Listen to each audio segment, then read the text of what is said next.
बिस्मिल्लाहिर्रहमानिर्रहीम अस्सलामुअलैकुम एवरीवन। चलें आज हम सब बीफ़ कढ़ाई बनाते हैं, जिसकी रेसिपी बहुत आसान और बहुत मज़े की है। इसके लिए सबसे पहले मैंने 1 tablespoon ginger garlic paste 1 KG beef में ऐड कर दिया है। मैंने थोड़ा सा नमक डाला है और मैं थोड़ी सी बिल्कुल हल्दी डालूँगी और इसमें मैंने half teaspoon red chilli powder add किया है। और अब मैं इसमें 2 ग्लास पानी ऐड करूँगी और इस प्रेशर कुकर की लिड को मैं तकरीबन 25 मिनट के लिए लगा दूँगी। ठीक है, आप लोगों ने 25 मिनट बाद देखना है। यहाँ पे मेरा गोश्त अच्छे से सॉफ़्ट हो चुका था, अच्छे से टेंडर हो चुका था। इसको मैंने कढ़ाई में शिफ्ट कर लिया। अब मैं इसको अच्छे से इसकी भुनाई करूँगी। इसके साथ मैंने यहाँ पे half cup of oil add किया है और मैंने दो बड़े साइज़ के टमाटर थे जिसका मैंने पेस्ट बना लिया था, वो भी मैं इसके साथ ऐड कर दूँगी।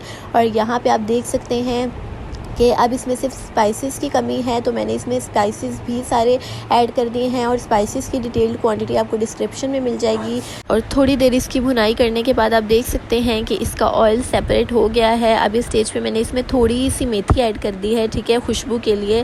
और यहाँ पे हमारी बीफ कढ़ाई बिल्कुल तैयार है। ये बहुत आसान और बहुत मज़े की रेसिपी है। आप लोग इसको ग्रीन चिलीज़ के साथ, जिंजर के साथ और साथ में थोड़ा सा पार्सले के साथ इसको गार्निश कर सकते हैं। और यहाँ पे हमारी जो बीफ कढ़ाई है वो बिल्कुल रेडी हो चुकी है। आप लोगों ने इस रेसिपी को ज़रूर ट्राई करना है। Thank you for watching. Like, share and subscribe with your friends and family and don't forget to hit the bell icon.